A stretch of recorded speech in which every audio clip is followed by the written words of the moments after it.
good evening, and welcome to another edition of Inside the Pigskin. My name is Scott Morganroth, the Motor City Madmouth. Great crew lined up. I'm going to go right to left. Smoking Jeremy B. Welcome back to the big show. Hey, great to be here. Glad to talk some football with you, gentlemen. We're going to do exactly that. Travis Sherlock Holmes, welcome back. Thank you for having me, gentlemen. My pleasure. And of course, Coach Bonamago. He's back. Giving the old grand salute. I guess he'll save his voice when he's not muted, so that way everybody doesn't forget what he sounds like. Just kidding with you, Coach. I like to bust your chops. I can't take enough precautions in this household. I'm sorry. That's okay. Thank you. This is called your salute to service tonight. Good stuff. All right. And Melfar Jr. is back as my co-host. Welcome back, Mr. Co-host. What's going on, guys? All right, y'all ready to have a good show? So let me just everybody know that Inside the Pigskin is being broadcast around the world. The audio version of Inside the Pigskin can be heard on iHeartRadio, Apple, Spotify, Google, wherever you get your podcasts. Please hit the red subscribe button on YouTube, South Florida Tribune. We're striving for 1,000 subscribers.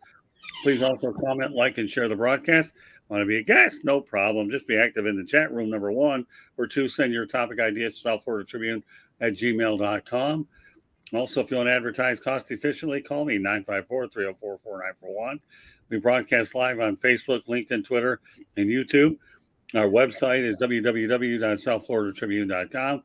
Our Twitter information is at Tribune South. Candy Ebling is behind the scenes. I should also point out that coming later this summer, the Motor City Madmouth show will be debuting on the Eagle Corp Media Studios in Boca Raton, which is owned by Dr. Edwin Hernandez. We'll keep you posted. The Eagle Corp, just so you know, is a technology-based company here in Boca Raton. So I'm looking forward to taking that situation as a director of broadcasting and building it from the ground up.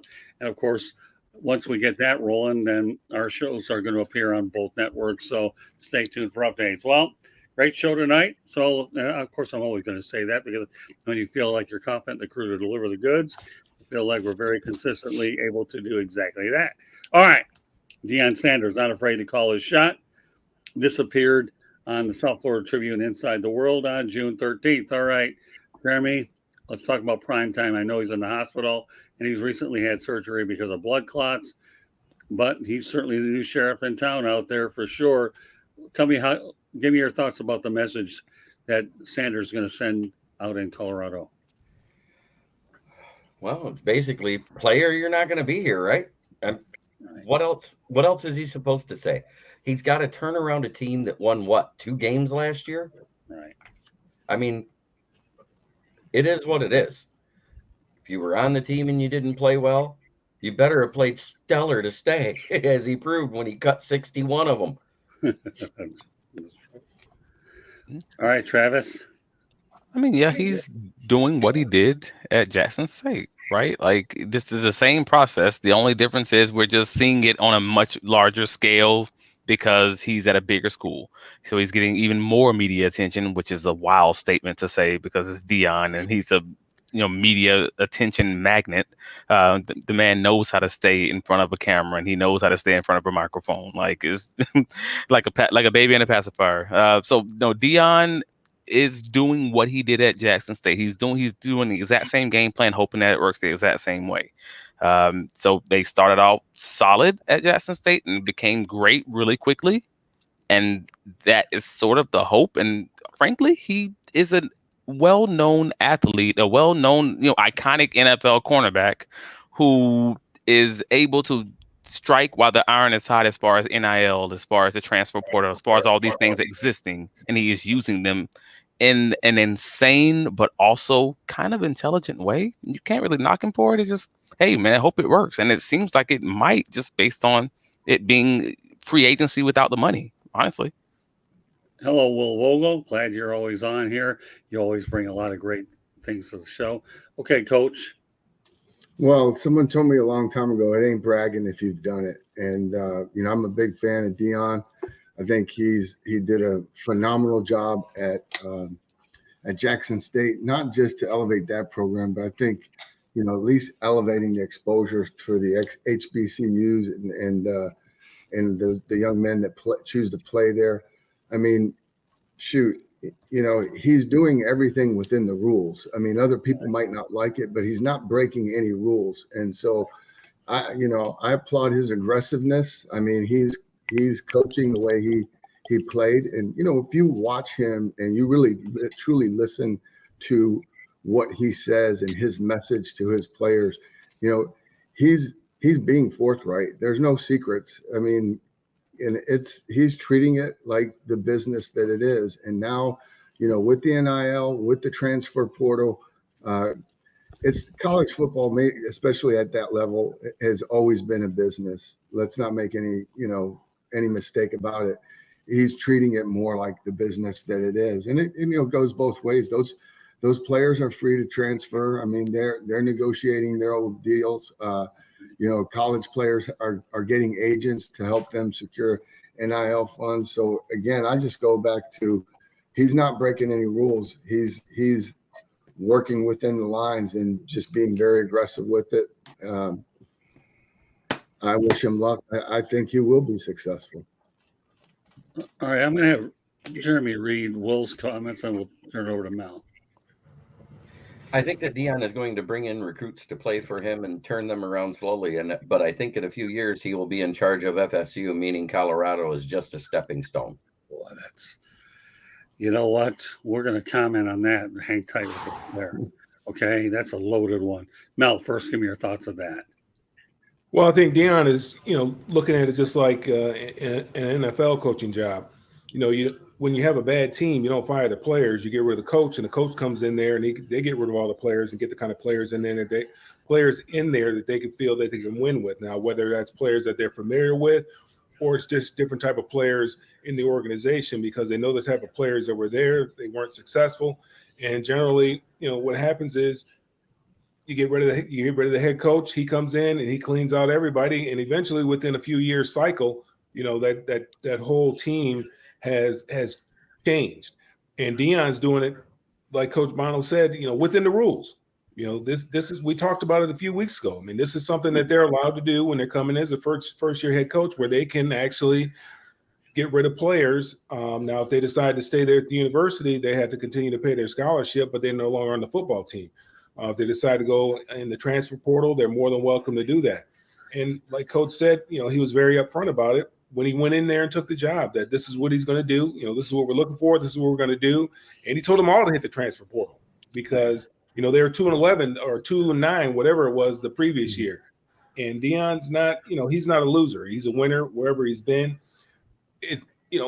Because of who he is, obviously he's must-see TV. And not only that, because of what he says, people always are intrigued by what he has to say because generally the things that he has to say are pretty powerful. But, Colorado is a tough job, and we understand that. We understand this is probably not his destination. This is probably something that is probably somewhat of a stepping stone until the job that he really covets becomes available. But right now, it's a good job for him. If he's able to get this program turned around and they're able to play, 500, 600, 700 football, I don't know if they're going to be able to compete for a natty. But, I believe he can turn that program around to where they're maybe playing for a Pac-12 championship. That's something that, Colorado has had some good football before. We know they won a national championship a number of years back.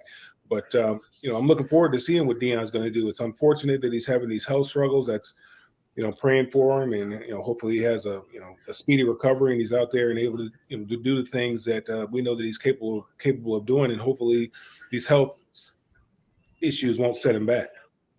Yeah, I want to go back to Will's comments.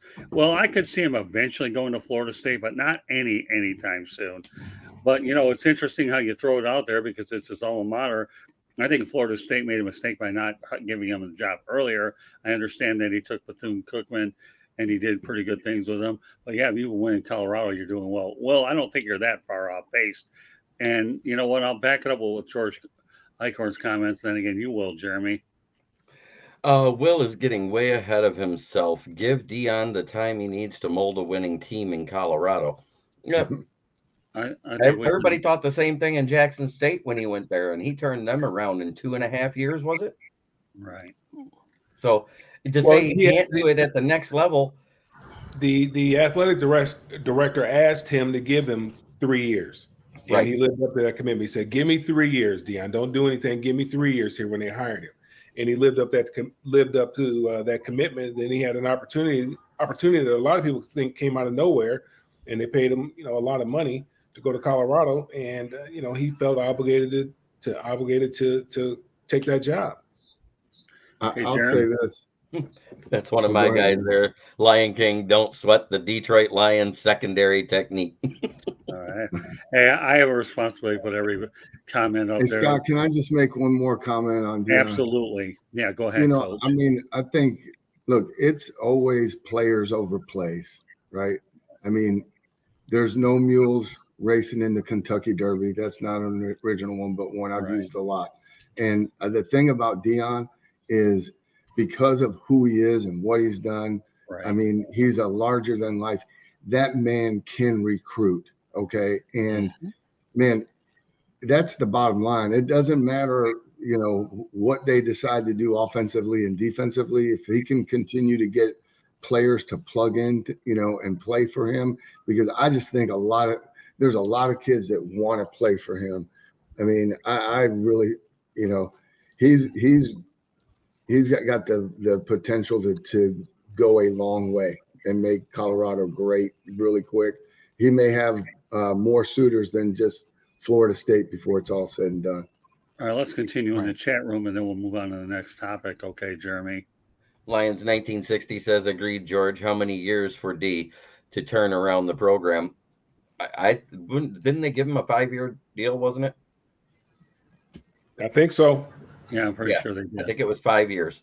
So if he hasn't turned it around by year 3, it's probably going to be another one of those things where you see a coach that didn't live up to what they wanted and they turn over. That's what colleges do. They give every coach a minimum of 3 years.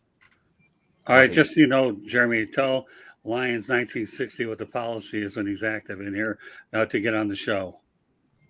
If you ever want to be a guest on the show with guys like Coach Bono and Mel Farr Jr., Scott Morganroth, and myself, all you have to do is go to the SouthFloridaTribune.com, South Florida Tribune channel on YouTube and subscribe and continue to be active in the chat.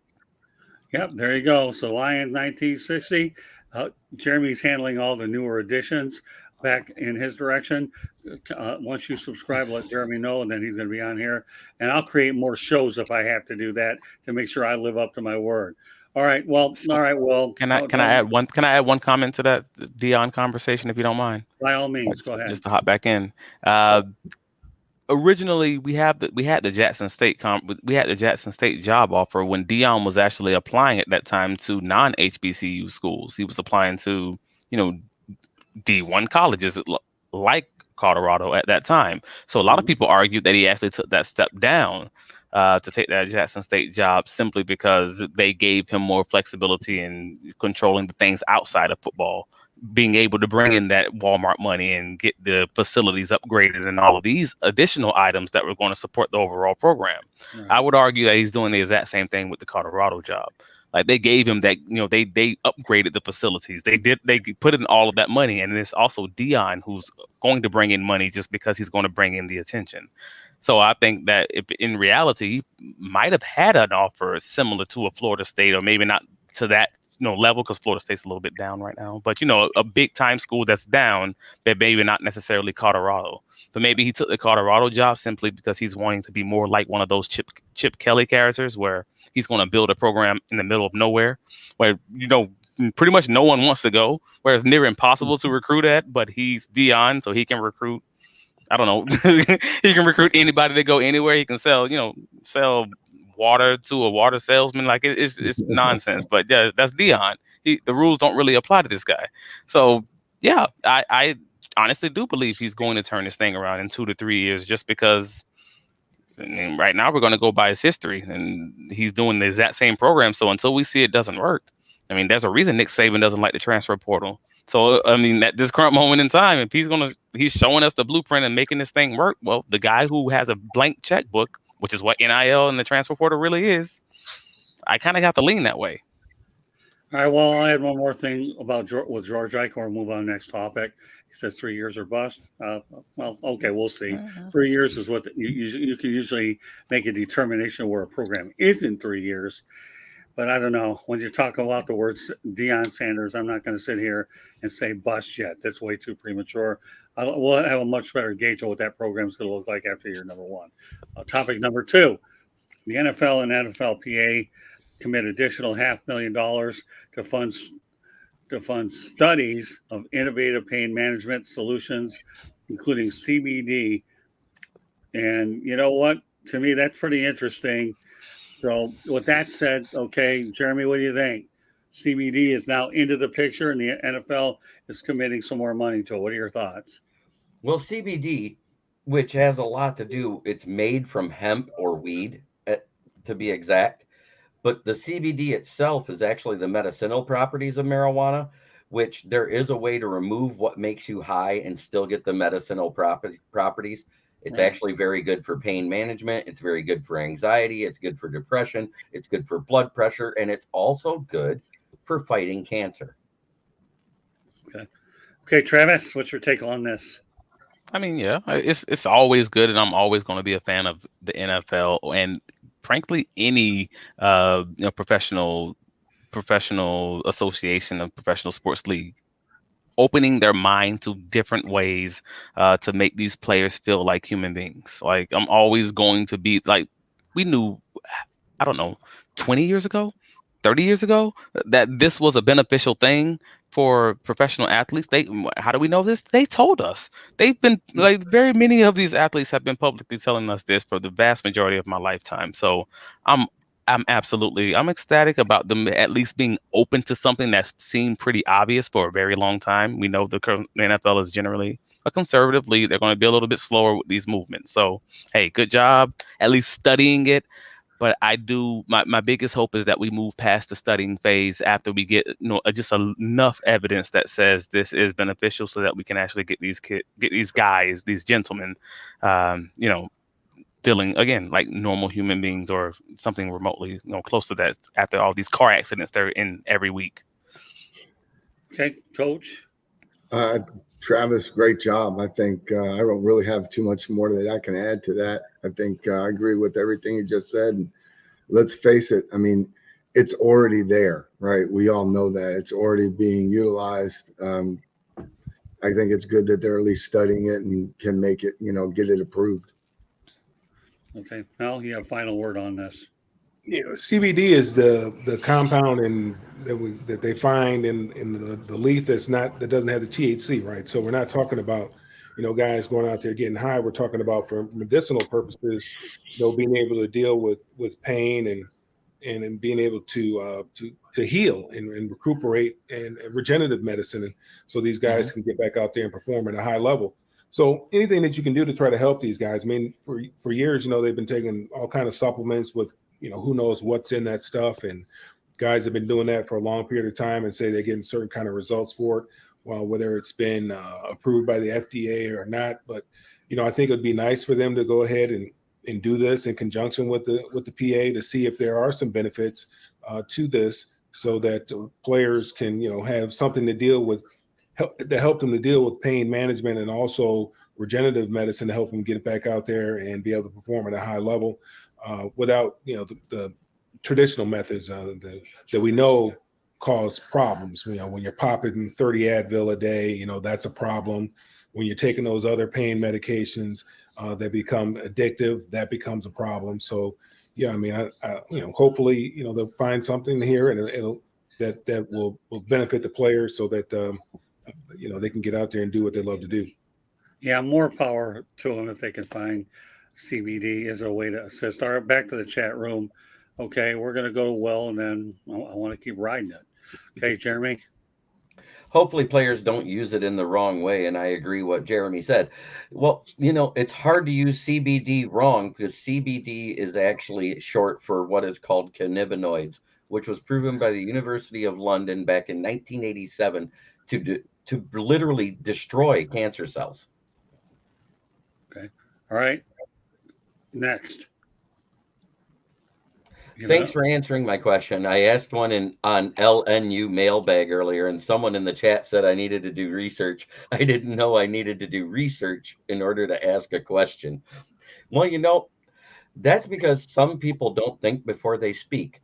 Right. If you're asking a question, it's because you don't know the answer and you want someone to answer it. Therefore, the person answering it is to do the research, not the person asking the question. Lions 1960, keep watching these shows. We do things a lot differently. All we ask you to do is sit there, enjoy what we're doing, and learn as much as you can and contribute any way you see fit. I run a very loose ship here, and I rely on my team. I don't mind interjecting opinions, but to me, I'm not the only person on the show. I have a great supporting cast. So thanks for being a part of it, and we're looking forward to having you on. All right, Will, let's go back to all right, you go ahead, Jeremy. When I mean wrong way, I mean getting overly addicted. There is absolutely no addictive properties to CBD. Mm-hmm. Now, THC and being addicted to the high is a totally different thing. But we're talking about CBD, which is the removal of the THC. It's a very expensive process, and those pills cost more. Therefore, I don't think that will be an issue. Okay. All right. I have two topics left, and I'm going to turn over to my running back, Mel Farr. Just so happens these are running back related questions. According to CBS Sports, Garrett Podell, top 10 running backs for 2023 season. And these are what we're talking about in terms of paying. You have Christian McCaffrey, who leads at 16 million as number one. Then you have Derrick Henry of Tennessee, 2. Austin Eckler of the Chargers, 4 is Nick Chubb. Jonathan Taylor of the Colts is 5. Josh Jacobs of the Raiders is 6. Saquon Barkley is 7. Aaron Jones of the Packers is 8. Tony Pollard of the Cowboys is 9. And Dalvin Cook's a free agent. So, okay, I said a mouthful. Okay. So, Jeremy, why don't you assess this list? I want everybody to assess the list. I don't want to sit here and get into a 9-hour conversation about everyone. Just assess the list. It's actually a pretty decent list, but the problem is some of those players are paid way over what they do now compared to what they did because they're paid for past performances. So you have to look at that as well. But the running back position is undervalued and underpaid to begin with. And you know what? Let's go back to our buddy Lions 1960. Okay. All right, Jeremy. I love this guy already. He got PO'd because I called him Suckfeld. How'd you know that Nate Sudfeld's name is Suckfeld with me too on my show? That's funny. Lions 1960. I'll just say one thing to you, pal. You're on a roll. Keep up the good work. All right. One more for Will Vogel. All right. And these are all very solid running backs who have deserved the money that they got. Okay. Onwards to Travis. Yeah.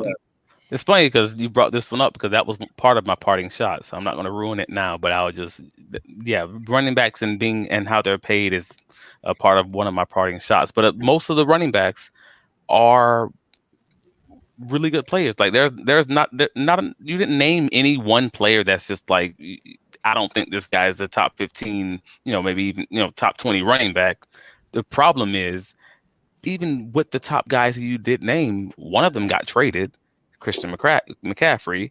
You have Derrick Henry. He was a potential trade candidate just this offseason. I mean, that was already in the conversations.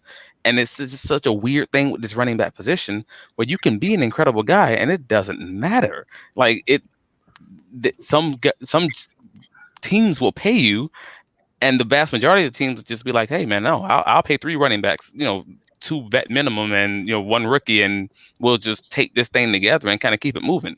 But the list is great. Like it's a hodgepodge of incredible players. It's just a very weird thing where you have these incredible guys and they may not be paid in the way that they should be. Again, Saquon's still arguing about how much he should be paid.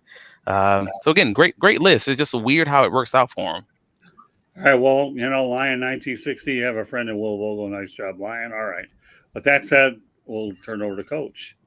I like the list. Probably not necessarily how I would rank them. And the only question I would say is, where is Ezekiel Elliott?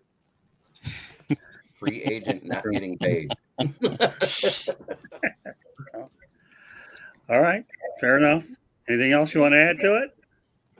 Nope. Well, Okay, it was a weird one because that was the top 10 paid guys, right? Yeah. right. So not the best guys necessarily, because that would have absolutely been a different list. All I can tell you is this: I love lists. Anytime I get a chance to put one up there, I'm going to do it. So, Yeah. all right, now to the running back, Mel Farr Jr. Well, I had to disagree with something Jeremy said. He said the guys were getting paid for past performance. I mean, maybe only, maybe Christian McCaffrey, maybe, but I mean, I think what he's capable of doing in that type of offense and the Shanahan offense. The Shanahans are the ones that kind of ruin this whole running back thing, thinking you can get a guy off the street and go out there and get 1,000 yards, which they had a couple running backs do, or late round draft picks, or even Terrell Davis, because he was drafted late, but I think that was because of an injury. But when you have a guy at that position, it does make a difference. When you have somebody like Christian McCaffrey who can do it all, it's going to make a big difference in that position and the production you get out of that position.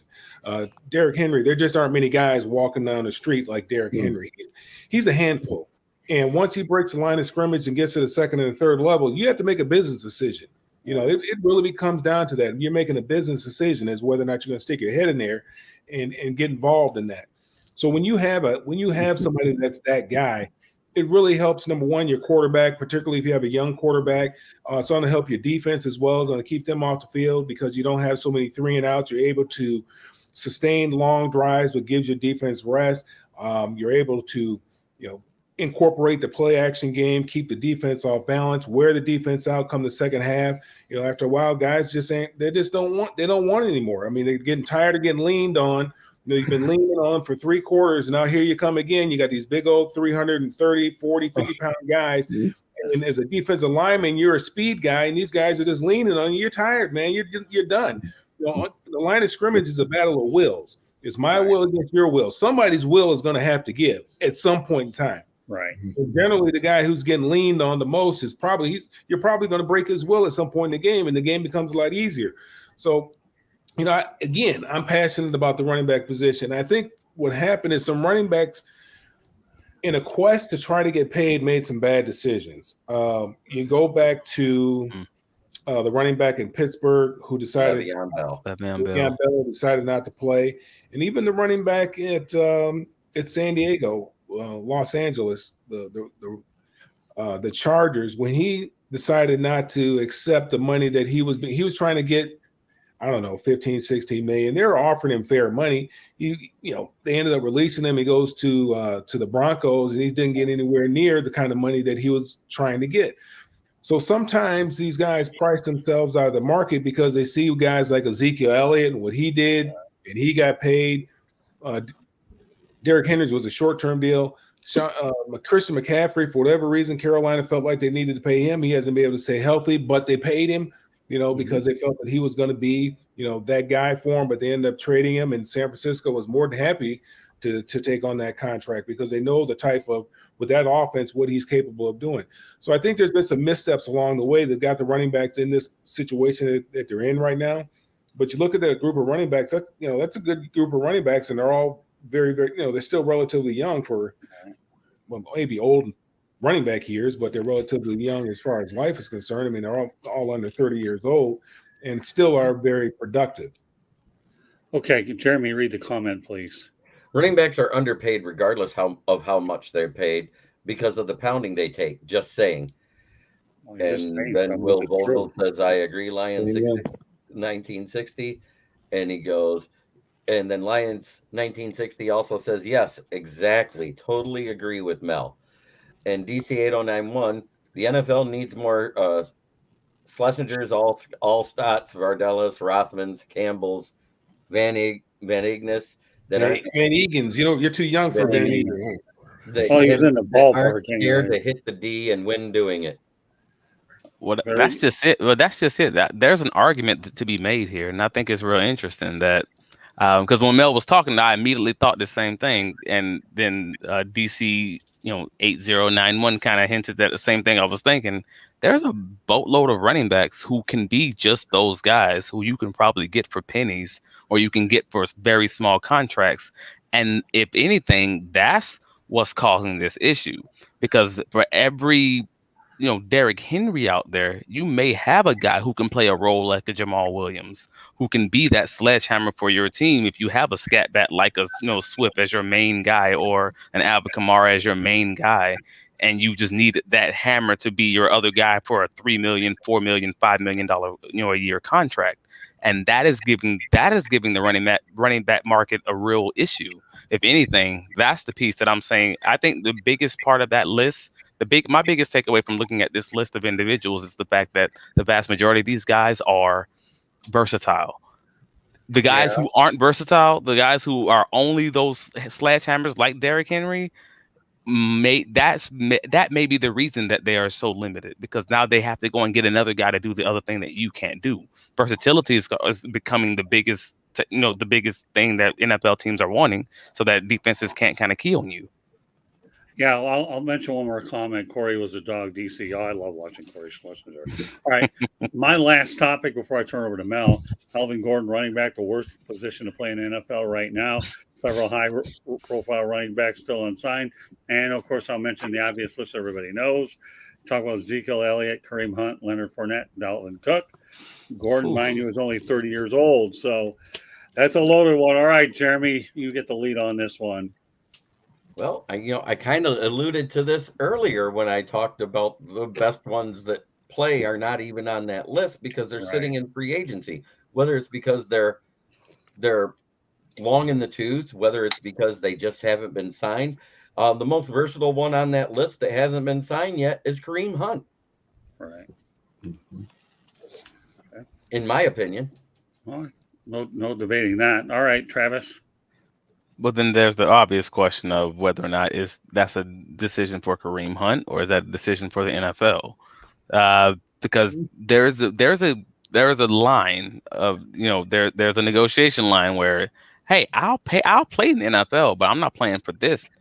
I'm not getting off the couch unless I'm making this amount of money. It's not worth my time to get off that couch and take these hits. I can be spending this time with my family. Like, that's an obvious thing, and I'm sure someone who's done it, like Mel will kind of hint at that later. But my point is, hey, if he knows that this is what the market is, as we've seen what the market kind of is hinting that it is right now for NFL running backs, maybe this isn't worth the time to get off the couch to unless training camp is done and there's an opening, someone gets injured, et cetera, et cetera, et cetera. So it kind of it's an unknown whether or not some of this is falling on the running backs themselves versus some of this is actually falling on NFL front offices. All right, now I was praying for somebody to bring this guy's name up. Raymond, we're going to have a date here. Peterson, please subscribe to the channel. You're coming on one of these shows. It'll either be this one or Fire Up Michigan when we get it going later. But I need to read this one, Jeremy. You can take this one up. Imagine what my favorite Billy Sims would have done if he stayed healthy and played for 12, 13 years. Well, you know what, Raymond? You fall into the GMTA stands for Great Minds Think Alike. You really do. The only thing that wrecked Billy Sims was a Metrodome in Minneapolis. Raymond, I am so glad you brought that up. You absolutely hit a bullseye in this one. Good stuff, Raymond. All right. Thank you very much. Sup, and we're going to be in conversation. Go through Jeremy. Anybody else want to take a shot at or mention anything about Billy Sims? Because I thought Billy got hurt in Seattle. And then, it was actually Minneapolis. And I'll tell you why I know that. Because years ago when I covered a Lions game there, I walked in there with hiking boots, and my hiking boots got caught into that stupid turf, and I ended up having to see a knee specialist and get my knee trained because that stupid place. So that's why I know how he got his knee wrecked up. I like to think that I don't have to rely on bad medical history to define what happened to me, but I'll get into that another time. But now, Raymond, good stuff. Billy just had an ACL. All I got to say to Raymond is look who's hanging as a guys now. They come back from ACLs with no problem now. All Billy did was tore his ACL. They didn't have the technology back then. Well, all right. That's how I agree. Robert Smith, I think, was the first guy to come back. No, was it Robert Smith? It was a Minnesota running back. It might have been Robert Smith. Back then they called it knee reconstruction. He had reconstruction surgery on your knee. I think he was the first one to come back and play after having reconstructive surgery. I think it was Robert. Didn't he play another 2 years if I remember right? he played for a while. Then obviously they got better and better. Now you get a ACL. It's no big deal. But when Billy, all he had was an ACL. He walked out the field and really didn't know what was going on. And that was the last time he was on the field. Man, that was it. Well, I agree. I just remember the venue, Mel, because obviously it's called association, right, Coach? How you always have a tendency to associate certain things. So, Yeah. and my knee I had a little bit of a problem there, and Billy Sims had a bigger problem. But you know what? I don't think anybody's feeling sorry for him because he's a heck of a businessman. All he did was get into the barbecue business, so he's barbecuing the restaurant industry. All right. With that said, we talked about Melvin Gordon. Anybody have any thoughts about Melvin Gordon who I haven't mentioned? Coach, any thoughts about Melvin Gordon and the rest of them? I think there were some great points. I kind of agree with his statement, kind of going back to what we talked about last week and what I was alluding to in terms of just the shelf life of the running backs. I mean, those guys need to get as much as they can, as early as they can, because, unfortunately, they don't last a long time. Right. And, right, wrong, or indifferent, I think a lot of front offices, like to Travis's point, they might not have the one guy that can do everything, but they can get 2 guys or 3 guys that are cheaper to do all of those different jobs. All right, Mel, I'm going to turn it over to you. I'm sure you have a couple topics. Floor is yours. Well, let's go back to that list that you just mentioned. Sure. And, you got Ezekiel Elliott, Kareem Hunt, Leonard Fournette, and Dalvin Cook. Forget about money. Forget about money. Okay. Is Ezekiel Elliott more likely to be on an NFL roster in 2023 or an XFL or USFL roster in 2024? I think the latter. Yeah, just based on tape. We're talking about just based on what he put on tape. Travis. Ooh, that's rough, man. Because the answer, and I think we all know it and don't want to say it. But no, out of those guys, I don't know how he gets on the roster unless he's making pennies. And like I said earlier, I don't know if they're going to pay him enough to get him off the couch. And that's a great point that you make, because football is hard. And, like I told my nephew when he decided he didn't want to play in college, I said, man, hey, look here, I don't blame you, because it's tough. And if you don't really love the game, don't play, because all the things that you have to do to be able to go out there on a Saturday or a Sunday or a Friday night, whenever you play, the things that you have to put your body through are just insane. And if you don't love the game, it's very difficult to do that. And so that's why I say take the money out of it, take all that other stuff out of it based on what that person put on tape. What do you think, Coach Bono? I think we'll see Ezekiel Elliott back in the NFL again? I do. The one thing all of these guys have to their advantage is if they stay in shape, they can hold out for a while until there's a need, because even after the regular season starts, somewhere is going to get hurt. And then where do you go? Right. You're not going to get a veteran player off somebody's practice squad. And all of a sudden now, Ezekiel's out there, or, if Dalvin Cook is out there, they'll get a fair deal. But again, Travis, you're making some great points tonight. It's like, how much is it going to cost to get me off the couch? And for some of these guys, maybe they've made enough money, and that's not the motivating factor. I mean, it's not. They're definitely not going to, shortchange themselves. I would say that. Yeah, I mean, Leonard Fournette, he's won a Super Bowl. Kareem Hunt, I think he wasn't with Kansas City when they won, right? He was gone by then, was he? Or was he there? Actually, no, he was suspended that year in Cleveland the next year. Yep. Okay. Toledo Rocket. Dalvin Cook. So, I mean, Dalvin Cook's a good back. I mean, he's going to have an opportunity to play. Now, what kind of money is he going to get? I don't know. Leonard Fournette, he still has some, Leonard Fournette still has some, to me, he still has some tread on the tire. And Kareem Hunt definitely has tread on his tire, because he runs with very, very bad intentions. The only one that I see that I really don't see much of a future for him is Ezekiel Elliott. I don't see that he's motivated, just based off of what I saw on tape, I don't think that he's been motivated to play. Obviously, since he got that contract, I don't think he's been really motivated to play, because his production has gone down. I was reading. They had a little article on NFL.com that I found interesting, and it asked people, "What city do you feel the fan base most deserves a Super Bowl? Which fan base do you feel most deserves a Super Bowl?" Jeremy? You really had to go to me first. You know what I'm going to say. Detroit, baby. I'm with you there. I'm with you there. We haven't sniffed one. All right. Make the sales pitch. Come on, Jeremy. I got to hear come on, give me the sales pitch. What do you got to say? We haven't won a world championship since what, 7 years prior to it being called the Super Bowl? 1957? And Bobby Lane put a by the curse way, on us. By the way, on my birthday in 1957, even more. Yeah. Continue. So that being said, it's been 60 plus years of ineptitude we have seen from the Lions front office and coaching staffs, minus who's on our panel right here. And because we did have a good special teams while John Bonamego was here.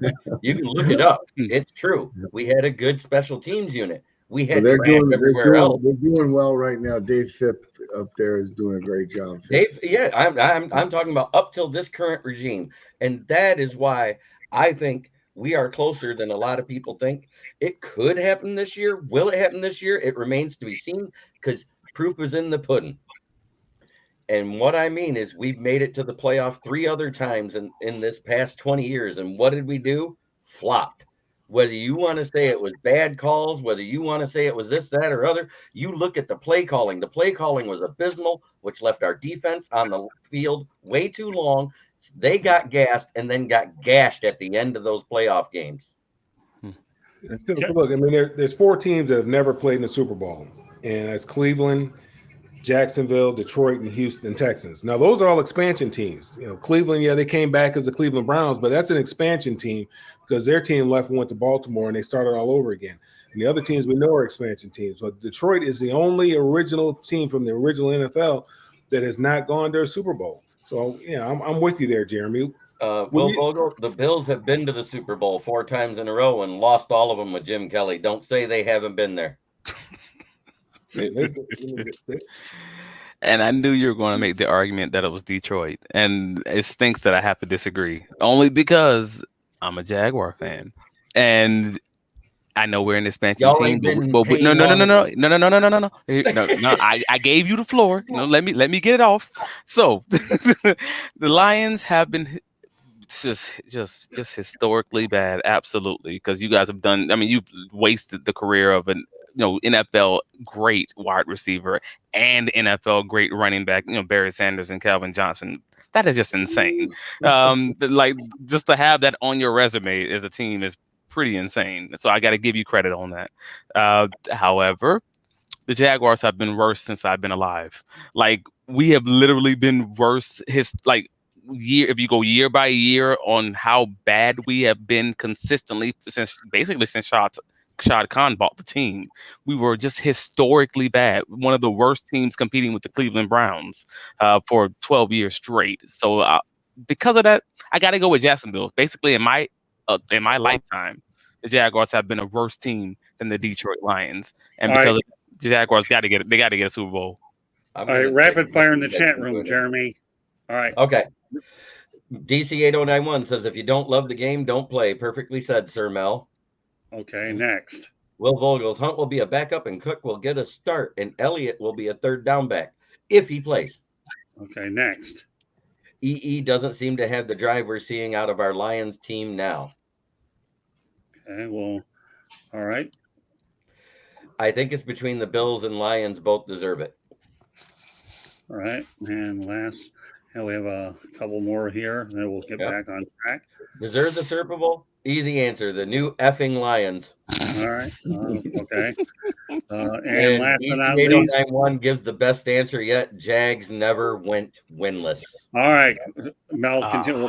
We'll pick it up, but we got to make sure we get these comments out there. All right, go ahead.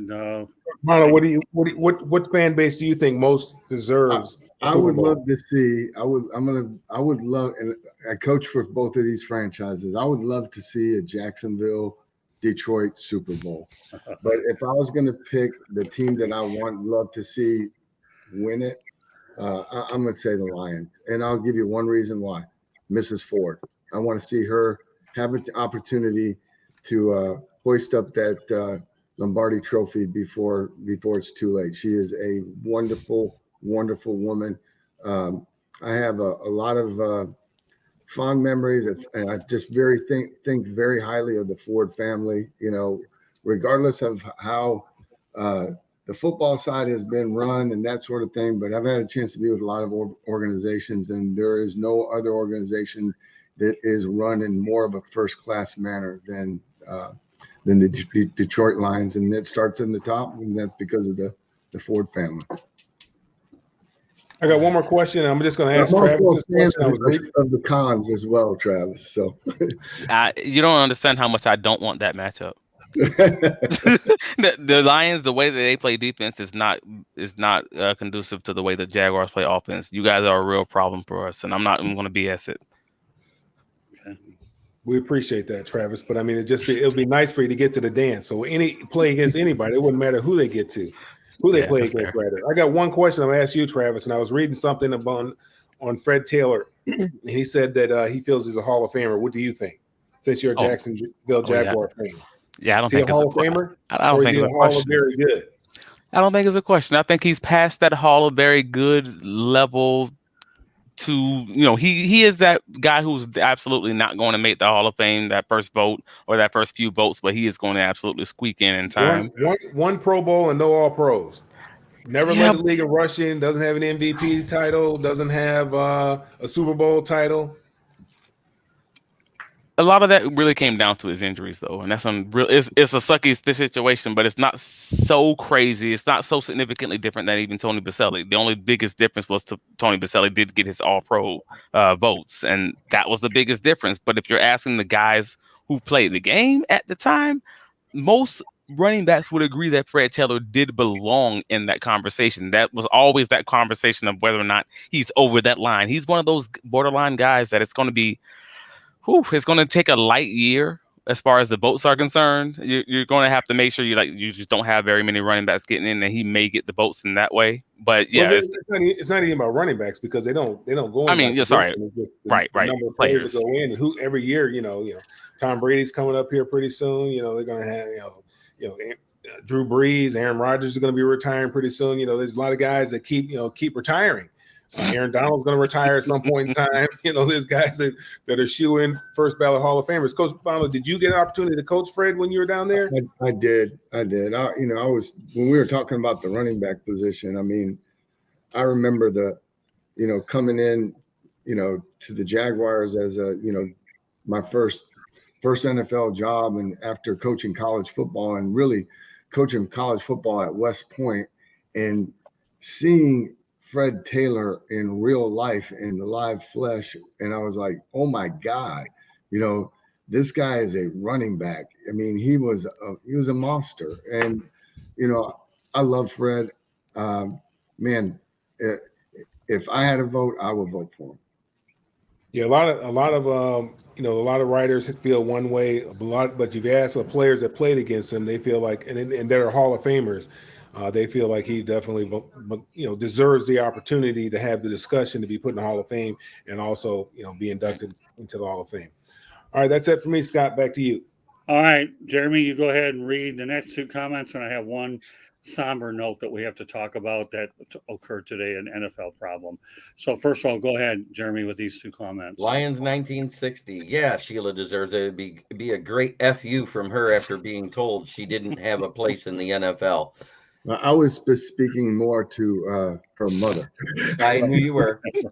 You rarely make the Hall of Fame without multiple All-Pro and Pro Bowl selections. True.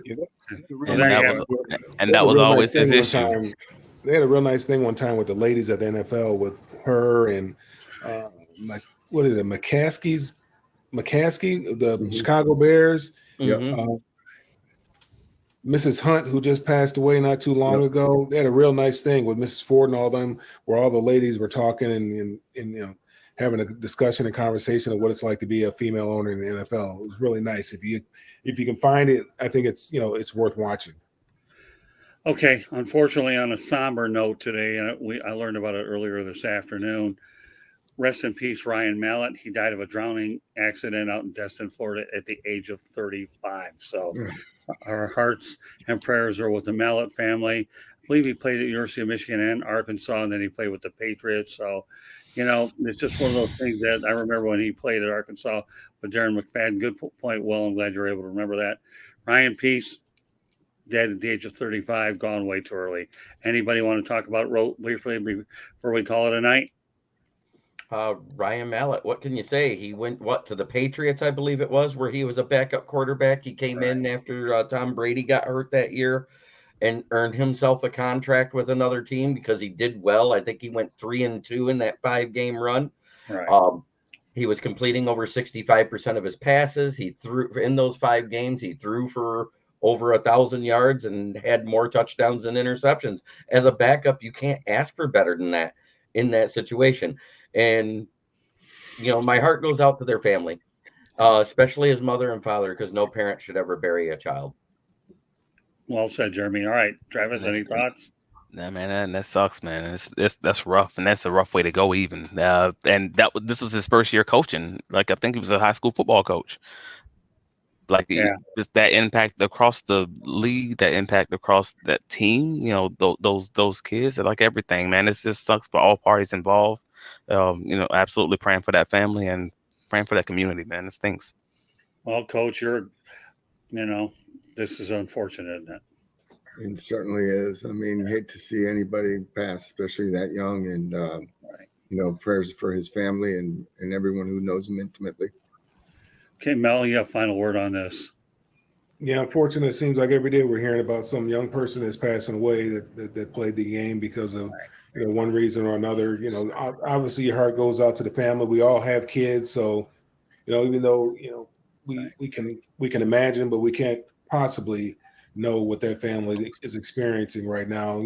Last week we were talking about Ray Lewis's son, and it's something, one of those things that you don't want to think about. But obviously my prayers and thoughts are with the family, and hope that God gives them peace and understanding during this extremely difficult time.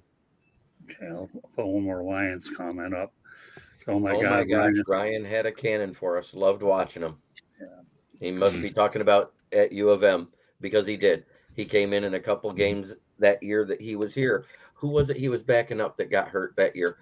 I want to say it was Shoelace. Denard Robinson. Shoelaces. Mm-hmm. Yeah. All right. Well, nevertheless, rest in peace, Ryan Mallett. All right, I'm going to go over some company business, and we'll let everybody else mention theirs afterwards, since mine's a little bit longer than most. I just want to let everybody know that Inside the Pigskin is being broadcast around the world. The audio version of this show can be heard on iHeartRadio, Apple, Spotify, Google, wherever you get your podcast. Please hit the red subscribe button on YouTube, South Florida Tribune. We're striving for 1,000 subscribers. Please also comment, like, and share the broadcast. Want to be a guest? No problem. Look how active the chat room is. I can see a few of them coming out of there. Send the topic ideas to South Florida Tribune at gmail.com. If you want to advertise cost efficiently, call me at 954-304-4941. We broadcast live on Facebook, LinkedIn, Twitter, and YouTube. Our website is www.southfloridatribune.com. Twitter at Tribune South. Candy Ambling's behind the scenes. And I'll mention it in case you just joined us now. Coming later this summer, the Motor City Mad Mouse Show will be debuting on the Egla Corporation Media Studios in Boca Raton, Florida. It's owned by Dr. Edwin Hernandez. We'll keep you posted. The Egla Corporation is a technology-based company. All right, we'll put one more of George Eichhorn's comments. Coming up immediately after Inside the Pigskin, we'll have 108 Stitches baseball talk. All right, Jeremy, read these, please. After his NFL career, Mallett became an assistant coach at Mountain Home High School in Arkansas and eventually a head coach in Whitehall, Arkansas. He was hired in February of 2022. Thanks, George. So he had 1 year in as head coach. Thanks for the information, George. Appreciate it. All right, now, Jeremy, let everybody know how they can get a hold of you.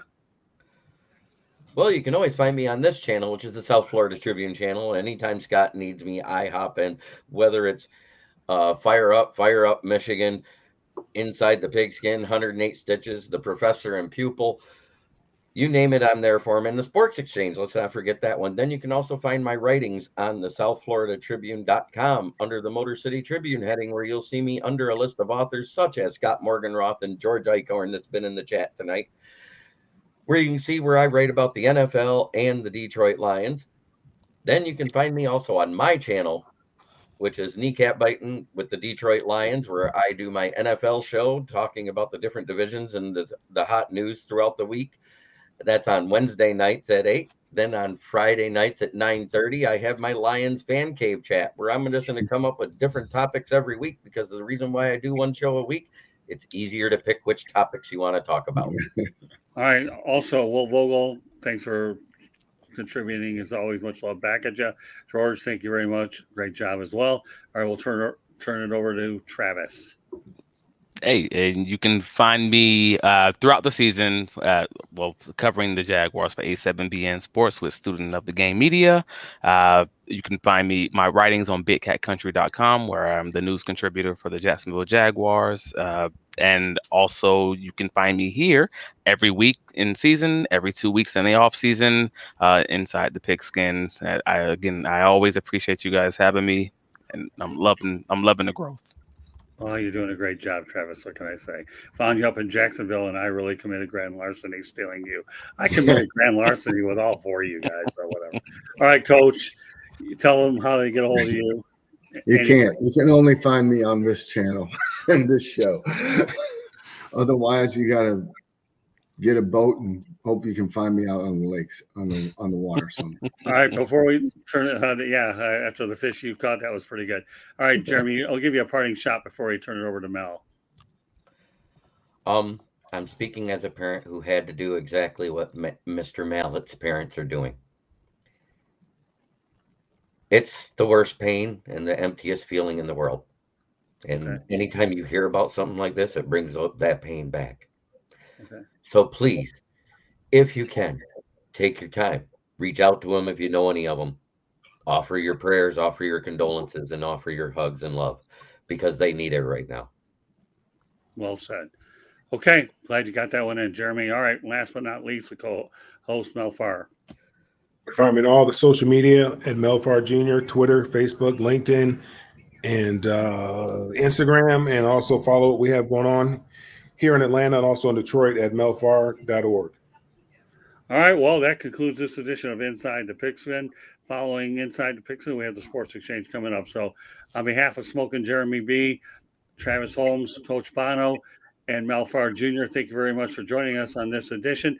I doubt that we're going to have an edition on July 4th, but we will be back in 2 weeks. So I just want to make sure that on behalf of this crew, we'll come back the following week. So everybody enjoy your July 4th holiday. I will put this particular show up on next Tuesday night so you can listen to it again, so we have continuity there. So guys, we'll see you in 2 weeks. Enjoy your July 4th holiday, and this will be actually on social media next Tuesday, July 4th. So enjoy your July 4th, everybody, and I want to thank everybody for joining us. And let's see if there is yet another comment. Great show, Candy Ebling. Glad you were able to put it in there. So on behalf of this crew here, enjoy your July 4th. There's a tongue twister for you. And we will catch you in a couple of weeks. Take care, everybody, and have yourselves an awesome night. Good night now.